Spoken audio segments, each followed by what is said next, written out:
Hey everybody. Just gonna load everybody up here so we can be in Mr. Talking Head mode. Sweet. Okay, so as you guys can see, we're doing list review. Last time, 2 days ago, we did the contenders. All 5 of those lists I do expect to be making it into the top 10. Now we're gonna do dark horse slash fun lists. I think that's what we're gonna call this one. So we got each of us have 2 lists we're going to talk about. Man, my camera is so much better than your guys' camera. It's not even funny. I'm using a laptop this time instead of my phone, so something at least. Yeah, well, Hopefully we'll disconnect this time. I got a proper green screen behind me now. Yeah. Okay, let's make sure that I am. See if the light makes it any better. I don't know. Oh yeah, it's the clipping in the background. That's why I ended up getting a green screen. I just couldn't handle it. Yeah. Okay, guys. For those of you that do not know, we're running a tournament this starting this Saturday. Tomorrow we're going to be loading up and setting up at the Legion in Eldergrove. 40 people, hopefully 42, right, Mike? Hopefully 42. Hopefully we can squeeze another table in there. Yep. So me and Mike. Oh, I'm gonna be shoving everything over like 6 inches and just being like, "See, we got it. We got the space." You're going to be regretting not cutting a couple of those boards at the 5 foot. I know. So we could have squeezed it in, but I can't stand tournaments that don't give you at least a little bit of a sideboard. Or it's even worse when it's just like table beside table beside table beside table beside table in a huge line. Oh wow, it almost sounds like you've been to LVO, but I know you haven't. Nope. It wasn't that. It was way back several years ago when I went to an Age of Sigmar event at Attack X. That was a event. So yeah, I miss Attack X. That one's gone. Oh, guys, we got the old iPad up. Last time I did it all through the GW app so we could look up rules. That took a lot of work. I decided that these guys are not worth that. So here we go. All right, Nicholas. So actually, this one I don't actually have the name of the person who it is because it didn't show up when I have the webpage loaded. What are they running? It's the Demon Keeper spam. It's called Keeper of Secrets. Is this Devon Carriers? Yeah, I'm not too sure. There's 2 demon players. Yeah, let me just double check this. So Devon Carriers is Be'lakor, Bloodthirster, Great Unclean One. Yeah, this one. Already not. Oh no, though that one is also cute as well. Yes. No. And then this one I really like is Josh. Well, this is Josh. Josh. Okay, guys. Yeah. So I'm probably the guy that plays the most demons on the channel. They're coming back. I'm painting 3 blood. 6 demon princes. Yeah, 6 demon princes, baby. I made it a thing, and then nobody copied it, even though I came 5th at a major tournament with it. So we got a 2,000 point demon list. This would be pure Sinesh if they gave Be'lakor the keywords, all 4 keywords. But we got Be'lakor. He doesn't have all 4. No, he has none of them. I know. Abaddon gets all 4, but he doesn't get any. If Be'lakor had all 4, he would be like truly godly. But because then he would benefit for some of the auras and what have you, right? So we got a keeper because they come down in points now, right? 290 points. They're Shining Aegeus, so feel no pain. We got another keeper. We're going to see a theme here. Shining Aegeus, feel no pain. Another keeper, Shining Aegeus, feel no pain. Shalaxi Hellbane, 450 points. Still, I mean, she slaps, but I don't know. 450 is a lot. And then we got 3 units of demon heads to hold objectives. That is this entire list. So that is a stat check. Can you deal with a whole bunch of super fast monsters that are coming at you? I have no doubt that Hellbane is going to be in Deep Strike and will be coming out of Bellacor's belly.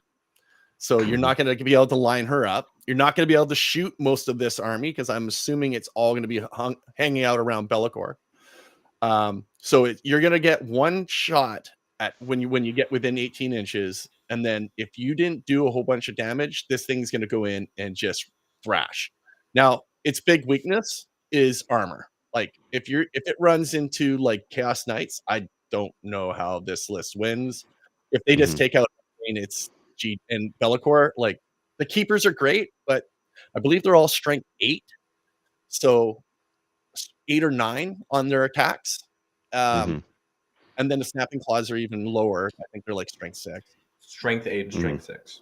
Yeah. So, and they're like AP 3 damage. Marine Killer. Like my Death Watch just melts to this, right?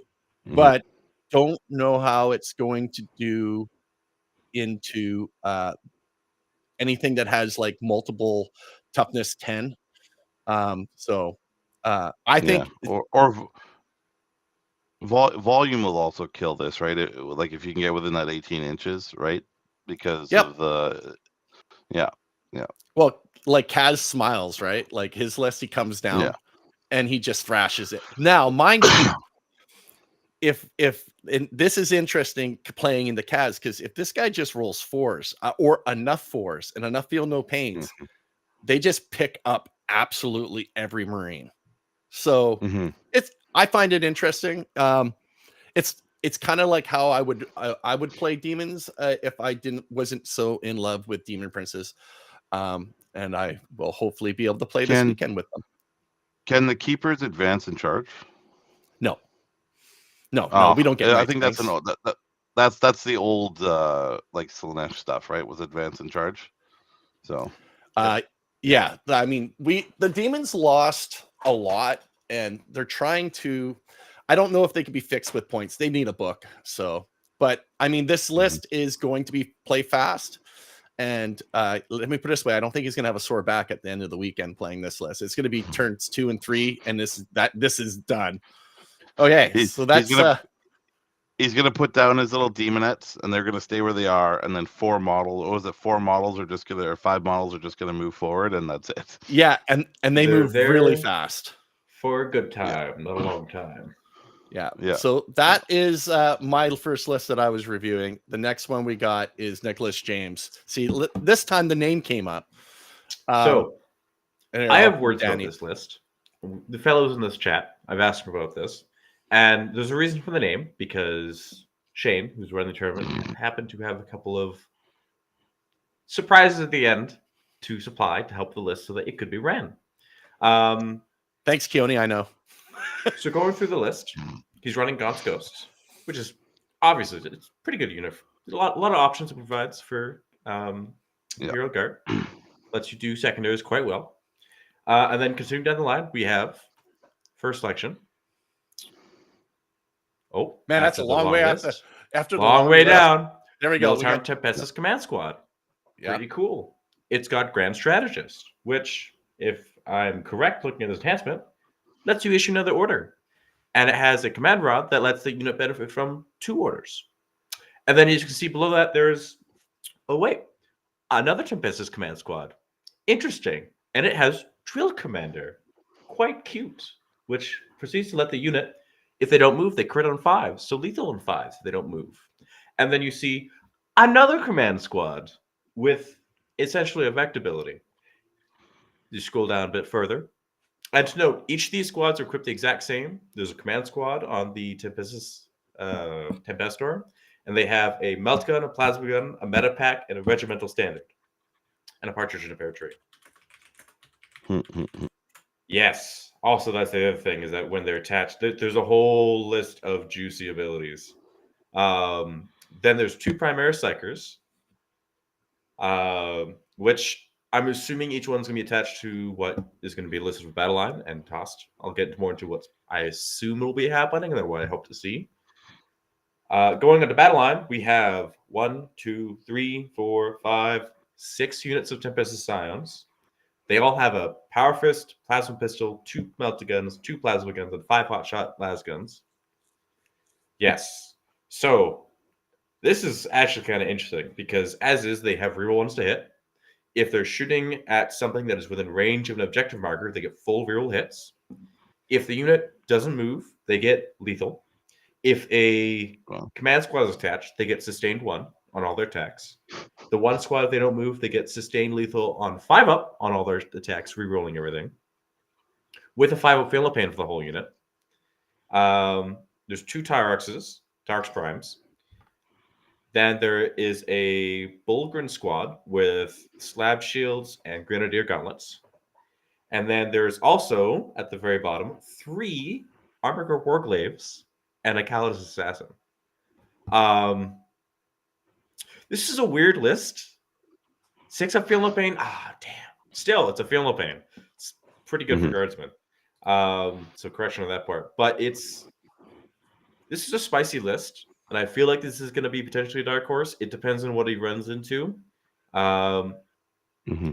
It doesn't seem like much, but one thing to note that I saw, and it's kind of cute, is that Tempest and Silence have Deep Strike. And Guard have a lovely little stratagem where I believe it works on these guys if they have the right keyword. They have regiment keywords, so I believe they can be brought back for 2 CP and put 2 strategic reserves, where they can then Deep Strike afterwards. Nice. So there's a lot of across the board threat from this list. I'm curious on it if it has the output with deep striking, because it counts as a normal move, so it won't count as stationary. So I'm wondering if he can deal with all the armor. He does have a lot of melta guns, because each squad that the command squad is attached to will have 3 melta guns, 3 plasma guns.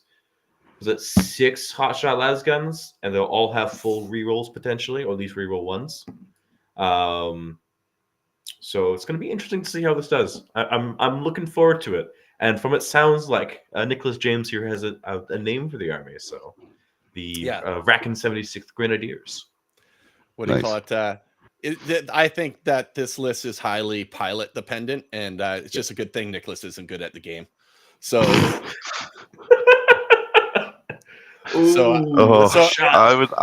I would laugh my ass off if he got you like turn 1 and just like blew you off the board. That would be hilarious. I mean, or your 9 demon princes just like wipe them out. Yeah, so it'll be kind of funny. So don't worry, Nicholas is in chat, guys. It's all a good fun. Yeah. Okay, so we're gonna move on here to the third list. All right. So this is the list that we were with the other day. This is the list that doesn't want to play more than 2 turns. If Brent goes first with this list, it's in your face. There's nothing you can do about it. It's basically 3 Brood Lords, 2 Winged Hive Tyrants, a Neuro Tyrant, and now the variant that this has changed up is so he's got the Brood Lords to run with the Gene Stealers, so they get a scout plus they can advance and charge across the entire board. So their threat range is huge. Plus the Broodlord gives them devastating wounds. So they, even though their strength on their attacks isn't that high, they can still do quite a bit of damage. The interesting thing, if we scroll down a little bit further, he's got 2 Tyrannocytes. Now this is the difference. He's brought 2 drop pods essentially. And in those drop pods, he's going to have 2 Screamer Killers. So on top of that, turn 2, you're going to have 2 Screamer Killers 9 inches away from something, and those things are going to be charging you. Now, just for holders, he's going to have some Neurolictors, and then for secondaries, he's got Ripper Swarms. But that's the whole army there. I think he missed out on one thing. He has 15 points left, and there's 2 enhancements that he could put on his Brood Lord, either one or the other, and I think he needs one of them. One of them is Chameleonic, where he would basically give that bearer stealth. Now, that would probably be beneficial on the flying Nerf Tyrant, or flying Wing Tyrant. Then there's also Stalker that he could also put on one of the Brood Lords. And what that allows him to do is pick a unit, an enemy unit, and basically for the game you get add 1 to the hit roll and add 1 to the wound roll too. So I think unfortunately he missed out on those couple points. But the 2 enhancements he does have, he has Hunting Grounds, where basically this is actually kind of key for armies that want to deep strike around you. Every time you set up a unit, a reserves unit on the battlefield, you roll a d6, and on a 2+, that unit must take a battle shock test. So if you're trying to drop something and spend CP on them, that could be big for just stopping that from happening. And then also the Neuro Node, he does have, which allows him to, after you determine who goes first, you can select up to 3 units in your army and redeploy those. So basically, he puts all of his Gene Stealers on the front line. As soon as he knows that he's not going first, he then sucks them back into a safe position. So very good list. I have played against it. It was a variant, but without the Screamer Killers. But if this list is going to get in your face turn 1, and if you can't handle that first hit, it just wipes you off the board. So yeah, I played this on a version of this on stream where I got very, very lucky. He hit me with all 3. We were playing the long deployment edge, and he turn 1 charged my entire army with all 3 bricks. Yeah, and I just got lucky. Yeah, it's because if he rolls a lot of 6s on the wound roll, those devastating wounds can really chew through units. So yeah, and he can capture your enemy outpost on turn 1. I've seen him do it. It's one of his favorite things to do. Yeah, it is. It's a good list. So cool. All right, so that's Nids, and that's 2 turns of Nids. That's gonna hit you. Yeah, well, it's just like I want to see that list play the keeper list. That would be hilarious. Oh God, yeah, that would be funny. Both just vanish. Yeah. Okay, and then Daniel, he plays the Chaos Knights, so or has been looking to play the Chaos Knights. So we got Trevor Kwan's Chaos Knight list. So this is 7 Hounds of Nurgle. Yes. So that title caught my attention here, and when I looked at the list, I'm kind of crossing my fingers and hoping this is a slightly converted army by the sounds of it, because that would be lovely just from the way it's laid out. The list is interesting. I do like some of the parts of it. So it's got a Knight Tyrant with Monopoly of Cursed Knights. So that the enhancement reduces its armor contempt essentially permanently on the knight. On a knight that is 2-up save, that'll likely be sitting in cover. So AP2 is ignored, and then anything more than that, you're gonna need at least AP5 to threaten rotate Ion. So it's gonna be pretty comfortable in the back there. It also has a 12-inch no deep strike zone, which is kind of cute, especially if you're sitting on the home objective. Cool. Yeah. I mean, I haven't seen a Tyrant in forever, so it's cute. I'll say that much. That's all I gotta say. I don't know if it'll actually be effective, but at least we'll make it hard to get the home objective. Then it's got 1, 2, 3 War Dog Brigands, and then 1, 2, 3, 4 War Dog Carnivores. They all have Havoc multi-launchers. Standard loadout. Carnivores are great for pushing up the board for melee, especially for running through walls. Brigands are just fairly reliable shooting. And then he's got some demon allies in a Beast of Nurgle, 2 units of Nurglings, and Rodicus. Interesting. Yeah, he went with Rodicus rather than a regular Great and Clean one. So if I remember correctly, I believe 2 extra wounds, I think. Well, the thing is, the regular Great Unclean one gives an aura of 6+ feel no pain to Nurgling to and like the other demons, but it also has the ability to point at a unit and make it -1 toughness. Yeah. So I'm kind of surprised that he didn't go with the regular. Now, Rodicus is kind of interesting because at least for himself, he can end up having 4 damage melee attacks or 2 damage sweeps due to his ability. And any enemy units that are within 6 inches of him have half their movement characteristic and half their objective control. So could be pretty annoying. Does he give out +1 damage? Is that what he gives out? Yeah, so his ability is at the start of the fight phase, you select 1 enemy unit within 18 inches invisible to this model to the end of the phase. Each time an attack made by a Nurgle demon unit is allocated to a model in that unit, add 1 to the damage. Yeah, so that's pretty good. It only works on his demon allies, so it works on Rodicus himself and the Nurglings. I mean, hey, he's got 7 attacks that are hitting on 2s, strength 8 -3/3 with lethal hits that can be 4 damage. or 14 sweeps that are hitting on 2s at strength 7 -1 damage. That can be on 2. It's cute. The main thing I like this though was just the theme of the list. Again, I'm crossing my fingers, at least hoping that it is either painted in Nurgle or converted in some way. So I'm looking forward to seeing this. And I think so. I still don't get the Havoc multi-launcher and the Brigand because of that rule. So what it usually is that like turn 1 or 2, you're probably going to be hiding the Brigands, which means they're going to have no targets. The other thing as well is that there's a fun little 1 CP strat where you can pick 1 enemy unit and 2 or more War Dogs, and every War Dog that attacks that unit gets sustain hits 1. So you just get 7d6 blast with indirect at the 40-inch range, sustained 1. They're hitting on 3s indirect. As we said before, yes, there's a chance for being outpositioned, but I feel like on GW boards it's a little harder to do that. Just definitely not on WTC though. That's for sure. WTC it's very likely. But at the same time, having access to indirect in WTC is pretty useful. So how many points do you think a Tyrant has to come down before you'd see it make it viable? Oh god.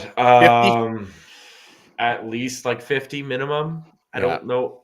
Even if it comes down 50, it's the issue where it's a big expensive model that has no rerolls, no reliability. The good loadout has all blast, except for the Meltaguns and the Geist Trigger launchers. So if you tag it, it can't shoot at you. So it's going to sit there and swing at you with 4 attacks, hitting on 4s at like 8 -1/2. Yeah. The only way I could see them making things like that more viable is if they either give Knights some sort of fallback and shoot detachment, or some way of shooting blast into melee at the risk of taking mortal wounds. I guess that's something I wouldn't be against. But there's a lot of issues with just big Knights in general. The only reason they were good was because of old towering, and then moving on over. All right. Another army that Mike should know.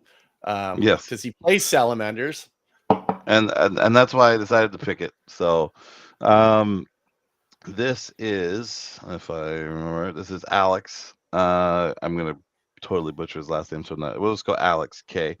So interesting list. He's got Vulcan. So Vulcan is his warlord. And what Vulcan's really good at is he just points at something and he says, you get full rerolls to hit and wound against it. Oh, really? Only with Melta and flame weapons. Oh, which this list has lots of. Lots of, yes. So the list is basically Vulcan. He's gonna go, I believe, inside an Infernus squad. Then you have some interesting choices. So you have the Apothecary Biologus. Now, I believe he's going to go with a bunch of Eradicators. And he's got the enhancement Forged in Battle, which is a Salamander one, which is basically while he's leading a unit, he can make any hit roll, saving roll, or saving roll for a model in that unit. You can change the result to a 6. So if you're overwatching with the Eradicators, he just takes one of them and makes them a 6. which is pretty nice. Or if he needs to save, he could just make it a 6. So that's a little bit spicy. Then he's got the Captain and Gravis armor. They are definitely going with a block of aggressors. And then he's got the Lieutenant with combi weapons. So that's going to be mainly there just for scoring points. He's the classic. He's just an infiltrator. Yeah. And then the interesting thing is that you can't get close to him because he just moves when you get close to him. And he's a lone op. And he's a lone op. He doesn't put out a lot of damage at all. Like he can deal with chaff, but that's about it. He can't really deal with anything stronger. But then he's got the Intercessors. Now the Intercessors, I was running Intercessors with my first Salamanders list, and the reason is they sticky objectives. So puts them on totem objectives, strings them out for sort of countering any deep strike, and then basically can then advance them up the board as needed to sticky any other objectives. So that's why you have them there. And then he's got a hand flamer on the sergeant and a thunderhammer, basic Salamander loadout. 2 bricks of aggressors. One will have the grav captain. The other one will just be a standard 6-man. And then you've got a squad of 6 eradicators. That's where the apothecary probably makes the most sense. And then you've got another set of eradicators that are probably going to just walk onto the board somewhere to get some shots. Now, he does have as many multi-meltas as he can get, which is good. And then he's got the Inferno squad. So not a lot of squads. I mean, really, the only other place that you could put Vulcan is, instead of in an Inferno squad, you could put him into the company. Was it Company Heroes? Heroes, or what do they call themselves? I have a box of them right here. Heroes. Yeah. The Company of Heroes.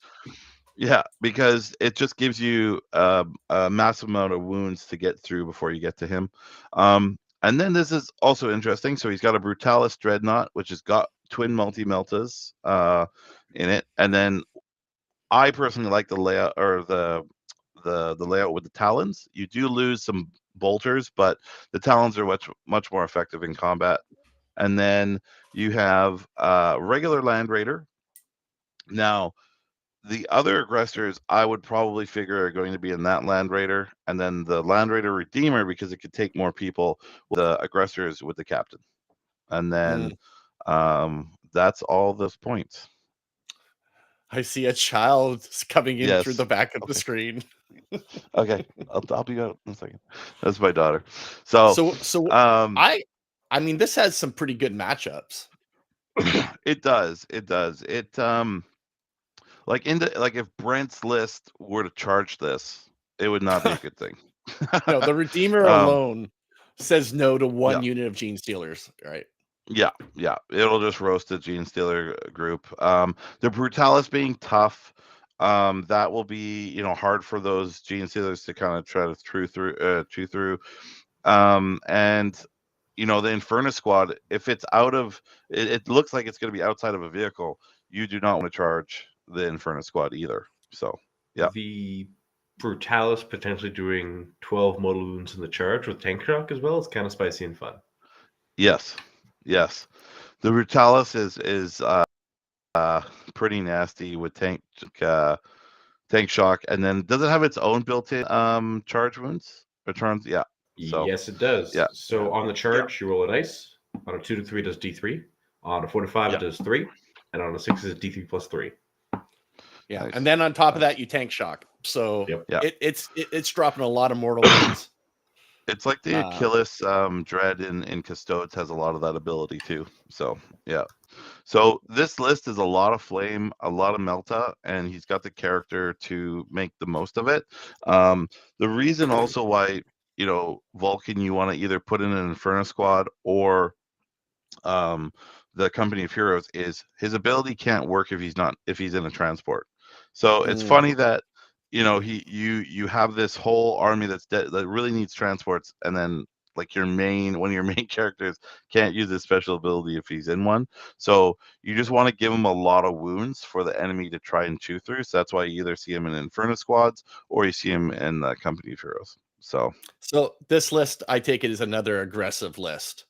Oh yeah, this list, because Firestorm is all about advancing and shooting, this list wants to be within 12 inches of you because you get +1 strength on all of its shooting. So all the flamers on the aggressors are going to go to strength 5. They're going to be getting full rerolls because they're twin linked. Your flamer on the Redeemer is going to strength 7, right? So all your eradicators are now strength 10, right? Oh, so big. everything just keeps going up. So yeah. Okay. Yeah. So, and then I'm going to do the last list. And this is Jordan's Tyranids. And I know this list well because I've lost to it now twice. And it hasn't changed. He's keeping it exactly the same. Nice. This list is, well, I play Deathwatch heavy infantry, and this list is I delete heavy elite infantry. So it'll be interesting to see how he handles going into the Chaos Knights and maybe Keeper spam. But he definitely has the tools, and he is quite a competitive player, and so he's getting really good. Let's put it that way. So we got Death Leaper. He's annoying. Hive Tyrant. Adaptive Biology. I mean, I never really had a problem with them. He's got Old One Eye, which is interesting because he does put him in a unit of 2 Carnifexes. Interesting. Yeah. It's that unit slaps if it makes combat. Yes. And it's Overwatch. Yeah. Trust me, I've been on the receiving end. It comes at you. It gets closer to you. Well, and not only that, but it's interesting because he gives them full hit rerolls, so he will Overwatch with that unit, and it's got a ridiculous number of shots. He Overwatched my aggressors and picked up all 6. Oh, now mind you, I did roll bad, but yeah, he rolled good too. He's got 2 units of gargoyles. They're real fast. They go around. They steal objectives. They can also boot and scoot. Right. Very annoying.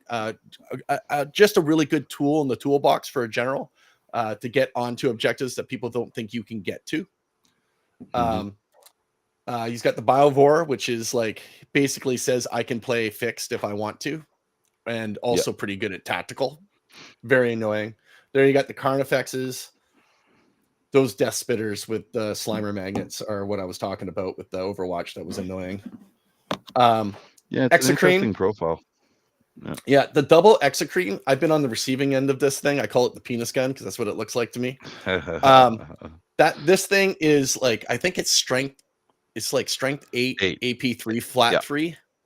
It is just. I think it's AP2, but they suck. Yeah, AP2. No, it's really good at picking up elite infantry. It hits on 3s. It hits on 3s. It's heavy. It hits on 2s. If it hits something, I believe, doesn't it give reroll 1s to everything else that shoots at that? Yeah. Yeah. Yep. I mean, it is AP3, by the way. It is AP3. That's what I thought. Yeah, it is. Yeah. Yeah. It is disgusting. It's only 135 points, guys. And it's the reason why I hate it is like you said, elite infantry. It's a custode killer because even if you're getting cover, you're AP2. So I'm on my invul anyway, and it's D6 plus 3 blast. Yeah, it's ridiculous. I thought they were awful, and then he had 3 the first time we played. He's down to 2. 3 was anything they saw, they died. It was of my infantry. Now it's not so good at anti-tank, but go ahead there, Danny. I was going to say as well, because it's invasion fleet, correct? Yes. Yeah. So he was sustained 1 if he wants against infantry, or lethal hits against vehicles, or I believe the last one was precision, but that's still sustained 1 to tack onto every single attack. Like you said, Overwatch with full rerolls for the Carnifexes before, or for those big guns. That's not something you want to mess with. And then these Maliceptors, guys, they're hard to kill. And I should say that the Hive Tyrant is got the ability to do the free battle tactic, and feel no pain is a battle tactic.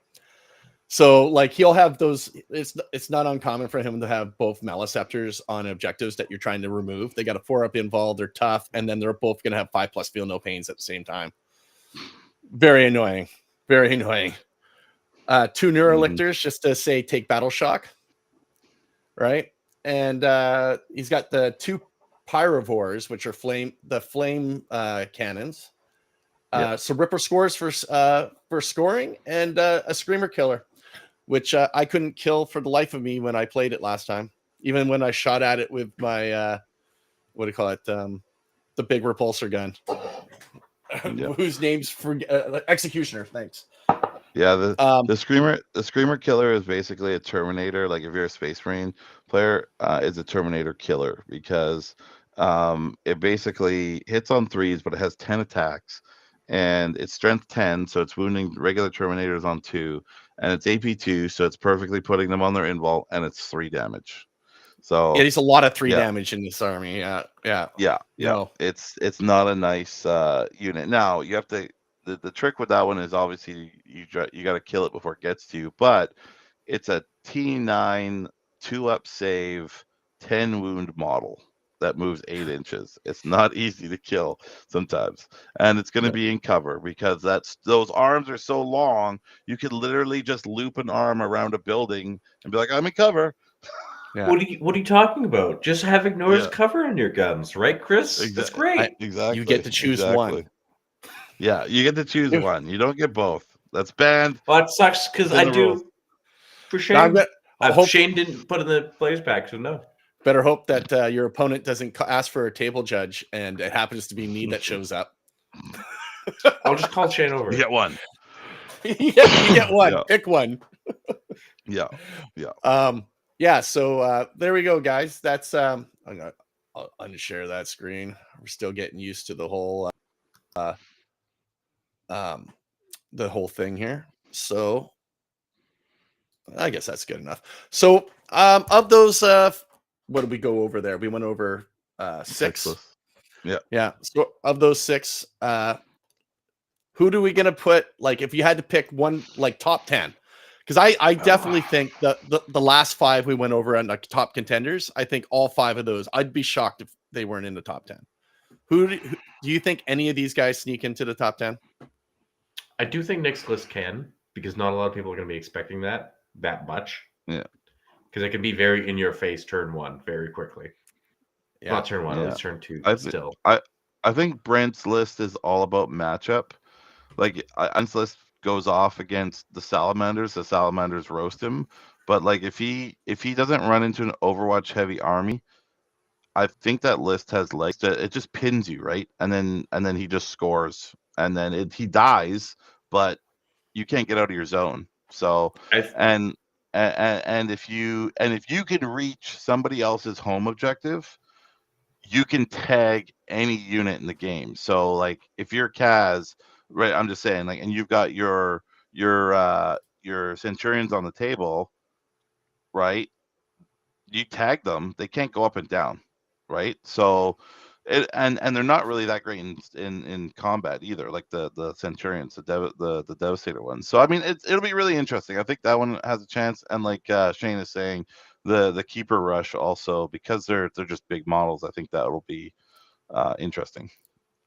So I would, as a Demon player, I understand, like, it's matchup dependent, right? The problem is the Keepers struggle at anything toughness 9 and higher. So there are several bad matchups for the Keeper Rush. I think Custodes will pick up that list too. Yeah, because of the fight first. I actually think that Jordan's going to finish in the top 10 with this list. The one that we just went. Yeah. Yeah. I think I really do. I think he plays it well. It has all the tools. I think it does struggle. I think his worst matchup, ironically, might be the Keeper list and the Chaos Knights list. So hopefully he dodges those. He has the screening maybe to keep like something like Kaz's alpha list off of him. Like, he has board presence with the Gargoyles, the Rippers, the Neurolictors. He can spread out and keep Kaz to the perimeters for like a list like that. But I think he more struggles into like the Keepers are just going to run right through him. You'll have to slow him down. Same with the Chaos Knights. They're going right through walls, Kool-Aid Man, right? Yeah. Especially that Lancer that Noah's running. Yeah, the Lancer. Really, I was going to say the Lancer running through walls is going to be scary as shit. So, strength 16 Lance. 20, winning on 2s, anything in the game.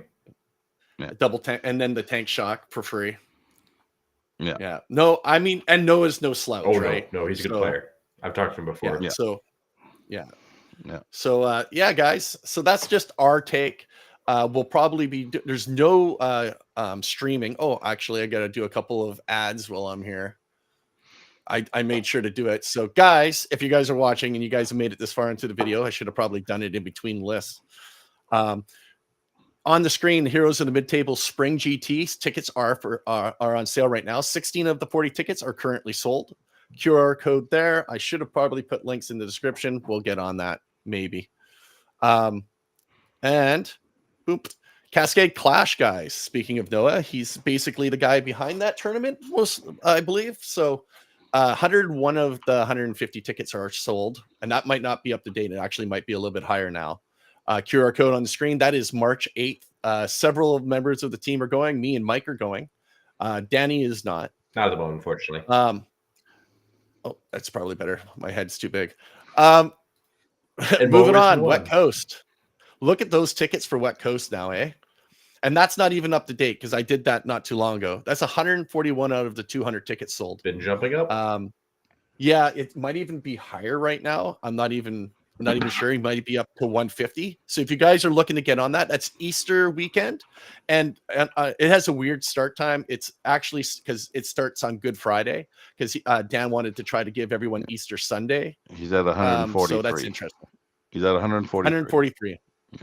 What was you got Cascade there? I'm just looking them up right now.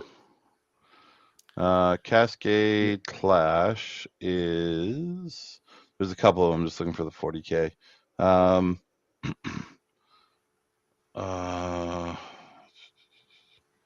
Sorry, 1 second. There's a bunch of them. Hang on. Oh, actually, it's in my. Should be one that you're in. I know. That's why I was just bringing that up. 108 out of 150. So. Okay, so they're getting close too. I mean that tournament's pretty quick. Yeah. Right. So, guys, YouTube memberships, guys, here on the screen, $4.99 a month. Best way to support the channel. Shout out to Mac Thompson, Alex Y, Enemy, Donald Plummer, and Gerard Mann, who's and Chainsword Go Burr for being supporters. Gerard Mann, our latest guy to join help support us. I think that's just about it for us today, guys. We're going to probably see if we can interview the winner. And then there will be no stream, obviously, because we're rerunning the tournament this weekend. Okay, guys, thanks for watching. If you guys like this sort of stuff, give us a like, subscribe, hit the notification bell, do all those little things. And I believe that is it for us. Where is getting used to the software, guys. See you guys.